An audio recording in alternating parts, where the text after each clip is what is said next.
Hello friends.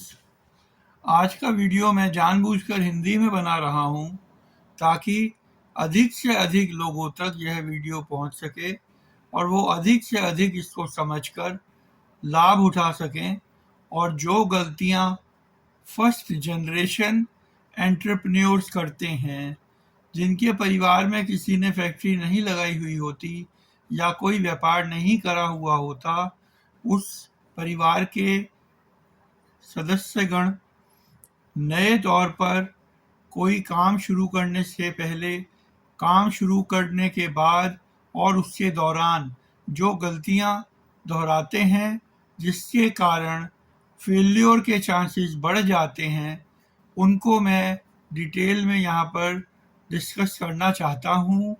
आशा है आपको यह कुछ मार्गदर्शन करेगा। सबसे पहले गलती जो है वो ये होती है कि कोई भी कार्य ऐसा नहीं शुरू करना चाहिए जिसका हमें कोई अनुभव प्राप्त नहीं है।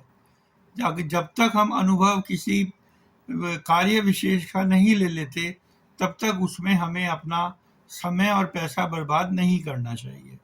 पर्याप्त अनुभव प्राप्त करने के बाद जितना पैसा हम लगाना चाहते हैं उसके 3 हिस्से करने चाहिए, जिसमें से एक हिस्सा व्यापार के लिए, 1/3 हिस्सा जो है वो व्यापार के दौरान आने वाले व्यवधानों को दूर करने के लिए, और जो बाकी बचा हुआ 1/3 हिस्सा है वह हर हालत में अपने रूटीन एक्सपेंसेस के लिए, परिवार के लिए, बच्चों के लिए, माँ बाप के लिए रखना चाहिए, जिसको किसी भी स्थिति में आप अपने व्यापार में इस्तेमाल नहीं करेंगे।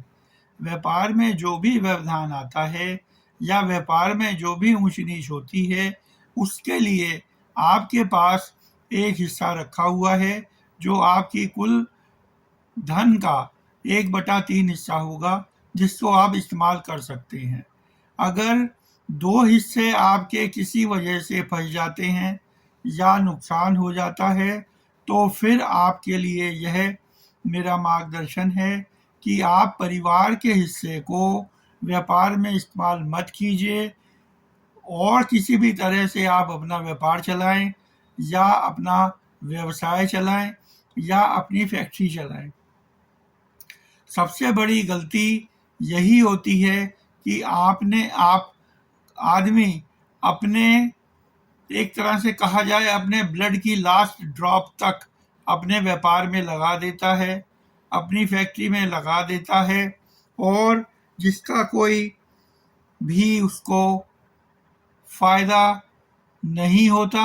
अब किसी एक स्थिति पर जाके आपको ये डिसाइड करना पड़ेगा कि आपको उसी व्यवसाय में, उसी उद्योग में जारी रखना है या उसको जो नुकसान हो गया उतने तक में ही बंद कर देना है। जो 3 हिस्से मैंने आपसे निवेदन करा है, वो 3 हिस्से आपको होने वाले इनकम पर भी लागू करने चाहिए। आपने काम शुरू करा 1/3 हिस्सा लगा के, कोई व्यवधान आया 1/3 हिस्सा और लगा दिया, उससे बाद उसमें आपको इनकम जनरेट होने लगी। तो जो इनकम आपके पास आती है उससे भी आप 1/3 1/3 1/3 3 हिस्से कीजिए। उसको भी 2 हिस्सों को आप अपने व्यापार में और व्यापार के झटकों को झेलने के लिए अपने पास संग्रहित कर रखें। लेकिन जो रिजर्व रुपया आपने अपने परिवार के लिए, बाल बच्चों के लिए, माता पिता के लिए संभाल के रखा हुआ है, उसको किसी भी हालत में आप रिस्क में नहीं डालें, बिल्कुल भी ना डालें। और ये एक तरह से आत्महत्या के बराबर है, क्योंकि जब सारा धन आपका खत्म हो जाएगा तो उस टाइम कहीं से भी आपको कोई मदद नहीं मिलेगी। बैंक वाला आपको लोन तब देता है जब आपको जरूरत नहीं होती है। जब आपका व्यवसाय नुकसान में जाने लगता है तो वो भी अपना रुपया वापसी मांगना शुरू कर देता है। आपको हमेशा अपने व्यापार में रिजर्व फंड बना के रखना है। इन सबसे ऊपर एक बात और है कि आप खर्चा करेंगे सेविंग करने के बाद, बचत करने के बाद।